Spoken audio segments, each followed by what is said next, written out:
BBOR, Black Box Online Radio, coming to you from West Virginia at heart and from around the globe. And hello everybody, today is Friday, another Cooper Friday. Welcome to the show. How's everybody doing? On Fridays I talk to you guys about D.B. Cooper, the man responsible for the only unsolved skyjacking in U.S. aviation history. And in this episode I'm going to be revisiting the D.B. Cooper suspect Walter Reca. And there are a couple of reasons for this. One of them is that you guys have been leaving a lot of comments on the Black Box Online Radio episodes about Walter Reca. Another one is that I happened to listen to a Cooper Vortex interview with an individual named James Verne, who is the author of the book The Search for D.B. Cooper. And it's one that I haven't explored yet, so I wanted to do that for this week's Cooper Friday. But the biggest reason to talk about Walter Reca in some audio recordings where he confessed to being D.B. Cooper is that, let me break it down like this. Have you ever had a million things to do? Have you ever been pressed for time, but then all of a sudden you see something on YouTube over to the side, a recommended video, and for me it just happened to be called The Continuing Saga of D.B. Cooper. It was 1 hour and 5 minutes long, and even though I had a million things to do one day, I was like, you know what? Oh, I'm just giving in. I'm going to watch this 1 hour D.B. Cooper segment. And The Continuing Saga of D.B. Cooper is a video that is available on the channel Heat Shade, and it has 110,000 views at the time of this recording. I congratulate them on the success of their video. And it's actually a compilation of different news reports, TV shows, and TV episodes, as well as the final concluding segments feature a press conference where certain individuals are talking about Walter Reca as a D.B. Cooper suspect. And there are a couple other books that have been written about Walter Reca, and all of the presenters were featured in this presentation. One of them is called D.B. Cooper and Me. Another one is called Getting the Truth. And there is also The Search for D.B. Cooper, which I will be briefly discussing almost in the preview fashion throughout this episode. And you guys know the drill. You can hit the like button if you want, subscribe if you haven't, and drop a comment down below if you have something to say about D.B. Cooper. For larger things, you can send them to me at blackboxonlineradio@aol.com, and I am your host, Blackbox Ned.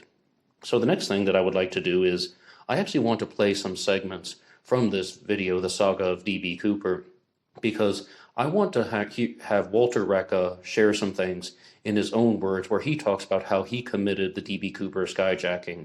And I'm going to play one clip of him talking, and then there's going to be a clip of a witness who encountered Walter Reca on the night of the D.B. Cooper skyjacking. On November 24th of 1971, a man using the name Dan Cooper boarded a plane going from Portland to Seattle. He claimed that he had a bomb, he held everybody hostage, he demanded $200,000 and 4 parachutes, and then, once he arrived in Seattle, he successfully obtained these. He ordered the plane to fly to Mexico, but when it was determined that the plane could not make it to Mexico, they agreed upon Reno, Nevada, and then the plane took off heading in a southward direction, and at some point during the journey, D.B. Cooper jumped out, parachuting into the night, into the clouds, and into the rain, and he has never been seen or heard from again. But as we see, there are going to be multiple people who have talked about Walter Reca being D.B. Cooper because they knew him personally. Not only did he confess to this, he confessed to this on tape, but I have a standalone episode about him called D.B. Cooper Suspect Walter Reca, where I provide the more introductory statements. With this one, I would like to just play the audio clips that I just mentioned. One of them is from Walter Reca being interviewed about this, and another one is from Jeff Ositis, the witness, who claimed that he encountered him. Now, where did you carry your note? Inside pocket of the suit. What was the note about? I can't remember right there. This is a hijack and I've got explosives. So you did hand her the note, and since she kind of put it in her pocket like, she said, I can't believe you're actually hijacking this airplane. And I says, I can't believe it either, but I'm serious. Anything on how you told them to get the parachutes and the money in $20 bills and whatnot? Used $20 bills. Oh, you wanted all used ones? Yeah, I didn't get all used ones, but I got a lot of them were used. How did you order the parachutes? Did you say I want 4 parachutes, or did you order 2 reserves and 2 backpacks?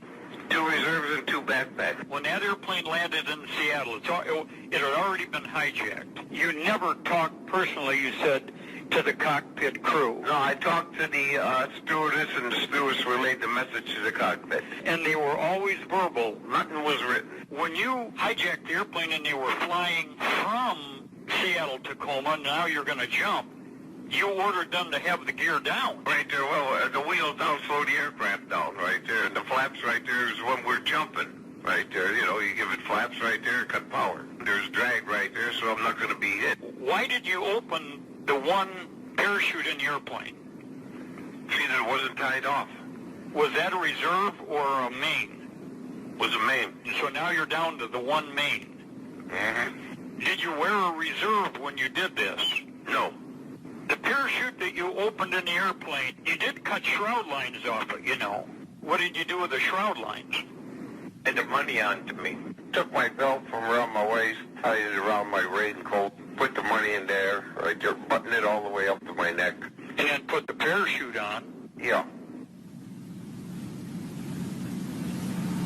In addition to these The night tapes, that he jumped out of the airplane, I saw him standing on the side of the road. I was going out to play music for a Grange function, which is like out at the Grange Hall. You know, the farmers all have this association called the Grange. And I was out there to play a function for them, play guitar for them. And I saw this man standing on the side of the road, but I couldn't pick him up. I was in a dump truck and I didn't have a seat on the passenger side, and the boss wouldn't let me pick up hitchhikers. So I drove on out to this little, it's called a Tianaway Junction. It's what it is. It's a little mom and pop type restaurant with some gas pumps. And it's the intersection between 97 and Highway 10. And I'm sitting there drinking coffee, and this man walks in. He's soaking wet, got black slick back hair, a black suit, white shirt, no tie, black pants, you know, I mean, just a whole suit, black penny loafers. And he comes up to me and he says, "Kid," he says, "where am I?" I said, "Well, you're about 4 miles east of Cle Elum." He said, "If I make a phone call," he says, "could you give this friend of mine directions how to get here to pick me up?" I said, "Sure, no problem." So he went over, he dialed a number, handed me the phone. I'd asked his friend, I said, "You coming up over Snoqualmie Pass? You're going to be coming up over Blewett? You know, I need to know which way you're coming." He told me which way he's going to come, and I said, "Okay, you'll be here in about an hour and a half, as your friend will be here waiting for you." So I handed him back the phone. I went back to the counter drinking my coffee, and then he came over and sat down alongside of me, and he says, "Well, thanks for your help, kid." I says, "Your friend will be here about an hour and a half." I says, "I've got to go play country music out of here at a Grange function." And he said, "Well, don't worry about your coffee, kid." He says, "I'll take care of it." Shook hands with the man. I got out, and got in the truck, and I left. we went out, Carl found Well, what do you guys make of that? What do you make of these stories here? And if you do ever watch this video on the continuing saga of D.B. Cooper, or you watch the press conference about Walter Reca, you're going to see that there are people talking about body language, telltale signs of lying, tone of voice, and they're going to be talking about mannerisms, and just saying that they think that everybody associated with the story is telling the truth. A lot of those things came up in the discussion, and I want to be very clear about something. I have never doubted Jeff Ositeich, the witness who claims that he found Walter Reca near Cle Elum, Washington, in the woods. I've never doubted that story. I think he is being very truthful and very genuine, and I think that it was also somewhat easy for them to track him down because he had such a unique appearance at the time. He was driving a dump truck and he had a guitar and he was wearing country music gear. I shouldn't call it country music gear. He has a hat and he's dressed up like someone who's going to be attending a country music gig, for lack of a better term. So it wasn't too hard for them to find the witness who had encountered him. So I want to begin with the parts, though, that are going to be talking about Walter Reca's confession. I think that this would be a very solid piece of evidence if he wasn't so obviously not D.B. Cooper. I mean, very different physical description, let alone he can actually be placed somewhere in Washington State, in Cle Elum, Washington, And that is just so far from the expected flight path. We're talking about 100 miles eastward. I mean, this is just shocking. So it's based on the assumption that the FBI lied in all their reports, or the pilots were actually flying in a different way to mess with the skyjacker. Okay, so those things are strikes against Walter Reca. One thing that I think is a point in favor of Walter Reca being D.B. Cooper is the story about how he lands, he waves somebody down, he has this raincoat draped over his arm with some unknown bag or bags, and he goes to this restaurant for a cup of coffee so he can use the phone to call his accomplice. I repeat, call his accomplice. It's not completely out of touch. And then we move on to the story from Jeff Ositis, where he talks about some very, very key details that I think are somewhat fascinating, but we also have to challenge them. One of them is that he says that he was wearing a suit with no tie, and he had the raincoat draped over his arm. So, firstly, D.B. Cooper left his tie behind on the plane, and that is something that's just a very interesting detail to notice. The points, though, where I would challenge Jeff Ositis or just question his memory would be that he states that the suit was black, and D.B. Cooper was most likely wearing a brown or rust-colored suit, again, according to... Once we get under the surface in the D.B. Cooper world, you notice that it's just a common depiction to show D.B. Cooper in a black suit, but that is something that might not have been true. But even what I think is another point that we would want to challenge is that he says that he was wearing black loafers. And as most of us know by now, D.B. Cooper was not jumping in loafers. That is, again, a popular conception that people have about D.B. Cooper, where he most likely was jumping in some type of brown boot, which was a very short boot, not one that's going to be going really high up the leg, but almost an ankle-high boot, for lack of a better term. And I don't even want to say too much, because I don't want to say something that is relatively untrue. But I said that I wanted to share some things with you guys about James Verne's book, and it is called The Search for D.B. Cooper, How We Cracked the Case and Why Some People Don't Want It Solved. And I'm just going to read the description for you because, once again, I mean, I guess I'm just saying that I'm really quite surprised about how many books have been written about Walter Reca as D.B. Cooper. And I think one of the reasons for it is that everybody just wants their take on the subject. They knew this person, they knew that he was claiming to be D.B. Cooper, so they want to give their side of the story. Here is the description of his book. It is a rare occasion when all the puzzle pieces of a criminal investigation fit so cleanly and a decades-old case gets solved. In this instant, it just happens to be one of the most notorious criminal cases in aviation history. I mean, yep, I agree with that. It's one of the most notorious cases in commercial aviation history. I was fortunate to have met many of the credible witnesses in the case. I saw a wide range of the physical evidence, and I have had extensive unvarnished conversations with the author and primary key investigators, Joe Koenig. I believe, beyond any reasonable doubt, that Walter Reca was in fact D.B. Cooper. Mark Twain's comment that the truth is stranger than fiction could not have been a better application to the life of Walter Reca. The evidence presented speaks for itself. The only thing left is for the intelligence community to review the facts, admit to the facts, and declare it case solved. The implications here are significant for governments around the globe.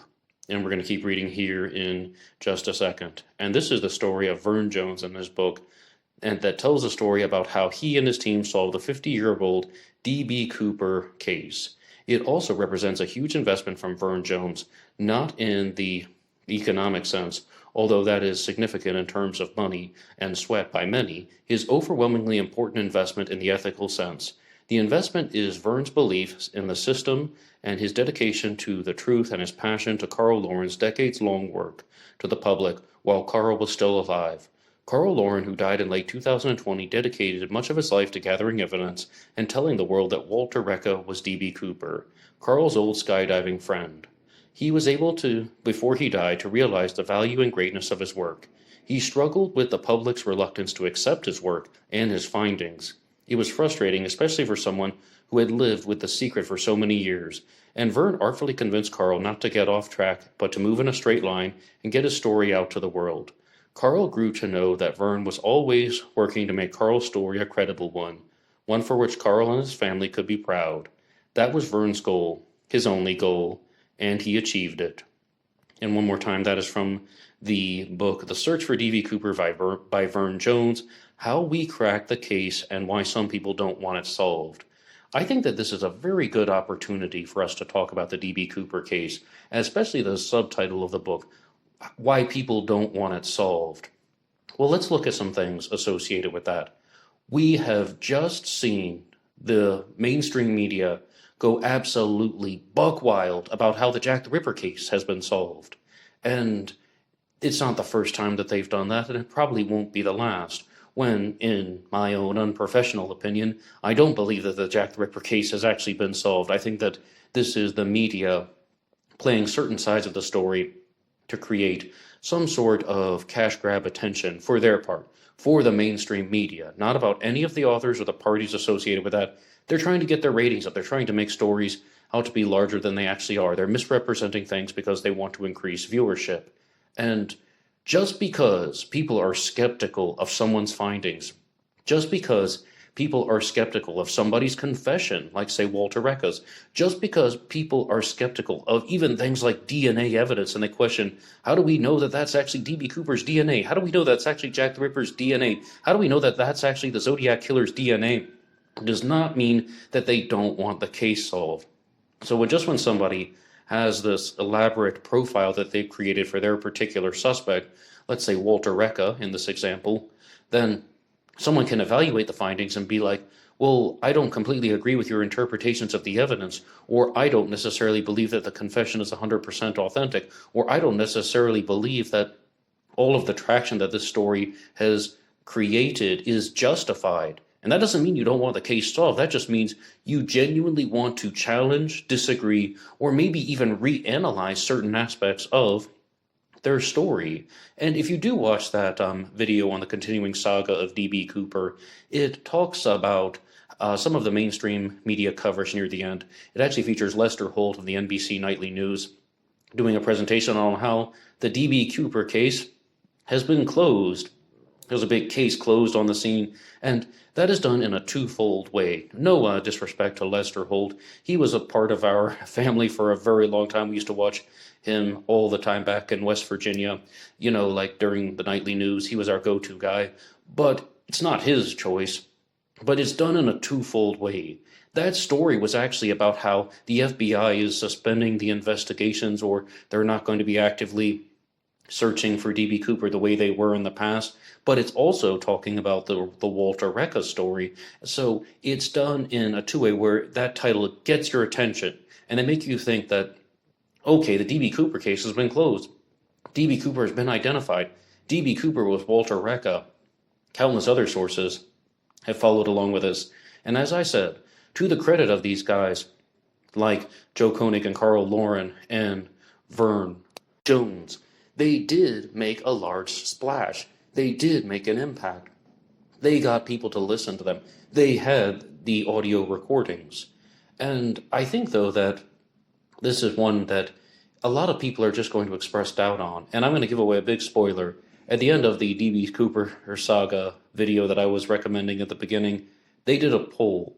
And there was a poll that says, what percentage of the viewers think that this confession is authentic and Walter Reca was actually D.B. Cooper? 78% of the viewers of one of the news networks stated that no, they don't believe it, they don't agree with it. And I think it's for the basic reasons. Again, if Walter Reca wasn't such a terrible suspect based on all of these other things, let alone the fact that he just told wild stories about working for the CIA and the KGB, then you might have something. You have this very detailed confession. You have this very specific and precise confession. And I do remember one thing that I wanted to come back to, because I should have said this right after the video clips, and I just remembered it.